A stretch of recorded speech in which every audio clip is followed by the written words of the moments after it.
जी अस्सलाम वालेकुम, welcome back to new video. अगर आप इटली अप्लाई करने का सोच रहे हैं स्टडी वीज़ा पे या वर्क वीज़ा पे, तो आप जो सुन रहे हैं कि इनका अपॉइंटमेंट सिस्टम चेंज हो गया है तो आप अपॉइंटमेंट मिल जाएगी, इसकी क्या हकीकत है? क्या वाकई में ऐसा होने वाला है या ये सिर्फ एक जो है वो एक शोशा छोड़ा जा रहा है? इसकी हकीकत जानने के लिए आप ये वीडियो देख लें। इस वीडियो देखने से आपको उसकी जो क्लियर सिचुएशन है वो आपके सामने आ जाएगी और आपका टाइम बच जाएगा अगर आप इटली अप्लाई करने का सोच रहे हैं। तो बगैर टाइम ज़ाया किए चलते हैं वीडियो की तरफ।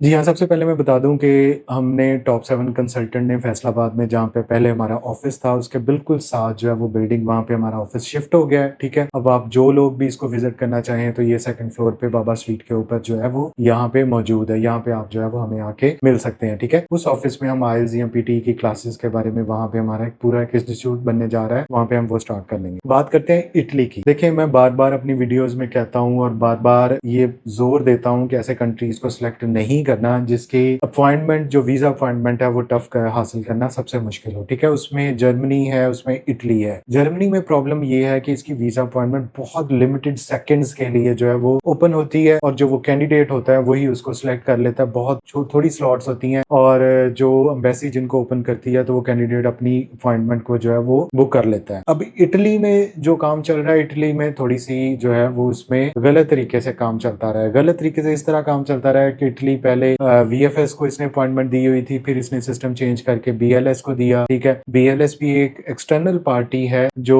एम्बेसी के साथ एग्रीमेंट करती है कि हमारे थ्रू जो है वो कैंडिडेट्स आपके पास आएंगे। अब होता यह है कि अगर 1000 आपके पास एप्लीकेंट है और पीछे आपके पास सिर्फ 100 स्लॉट्स हैं, तो इटली का जो अपॉइंटमेंट सिस्टम है, यहाँ पे बहुत सारे एजेंट हजरात या जो 2 नंबर तरीके से पैसा कमाना चाह रहे हैं, वो गलत नामों से, गलत डाटा से, गलत पासपोर्ट से जो है वो अपॉइंटमेंट बुक कर लेते हैं। ठीक है, बॉट्स लगा देते हैं, ऐसे ऑटोफिल बॉट्स होते हैं, ऐसे सॉफ्टवेयर्स होते हैं कि जो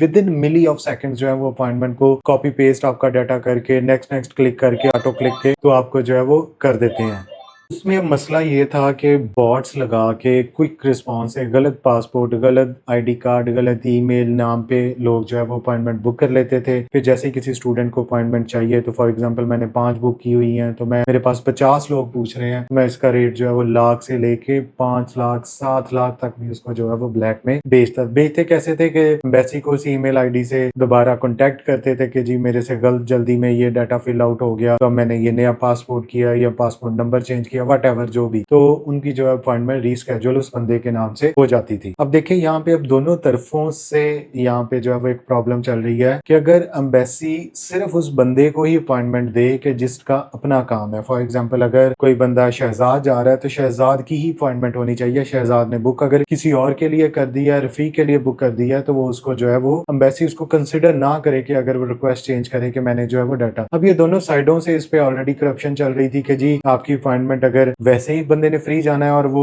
बीच में जो बंदे मिले हुए हैं वो 7-7 लाख ले रहे हैं एक बंदे के जस्ट एम्बेसी विजिट में, तो आप खुद सोच सकते हैं कि कितना ज्यादा उनको फायदा है। ठीक है, तो अभी जो सिस्टम चेंज किया उन्होंने, थोड़ा सा इसको अपडेट ये किया है कि वो अपनी तरफ से इसको, एक तो बीएलएस सिस्टम का जो सर्वर है इसको उन्होंने आउटसोर्स कर दिया कि वो कंट्री से बाहर हो। यहाँ पे उन्होंने फर्दर इस पे क्या रिस्ट्रिक्शंस लगाई है, मैं सिंपल आपको बता दूं कि पहले जो है वो कॉपी पेस्ट हो जाता था डाटा, अब जो है वो कॉपी पेस्ट की ऑप्शन खत्म होती। मतलब फॉर एग्जांपल अगर आप बैंक की स्क्रीनशॉट की बात करें तो आप बैंक की ऐप से अपना स्क्रीनशॉट नहीं ले सकते। तो इसी तरह जो है वो एप्स में रिस्ट्रिक्शंस लग जाती हैं कि आप जो है वो यहाँ पे कॉपी पेस्ट डाटा नहीं कर सकते, आपको टाइप करना पड़ेगा। फिर उसमें कैप्चा ऐड कर देते हैं, हर स्टेप पे कैप्चा ऐड कर दिया कि फर्दर जो है वो उसमें कुछ रुकावटें आए। देखें, जब कोई भी बॉट डिजाइन करता है, जो भी ऐसा सॉफ्टवेयर ऑटो क्लिकर का डिजाइन करता है, तो वो एक स्टेज से फिर नेक्स्ट स्टेज पे, फिर थर्ड स्टेज पे, तो ऑटोमेटिकली जो रोबोट है वो वहां पे डाटा फिल आउट करता जाता है। अब होना ये है कि अब होगा वैसे ही कि पहले बॉट से होता था, अब जो है वो ह्यूमंस बैठे होंगे, अब एजेंट हजरात खुद बैठे होंगे कि जैसे ही आप जो है वो उस पर अपॉइंटमेंट के क्लिक करेंगे, आपके सामने आपने डाटा खुद एंट्री करनी है और आगे आपको अपॉइंटमेंट मिल जाएगी। ठीक है, अब ये एक्चुअली उन्होंने एक तरह से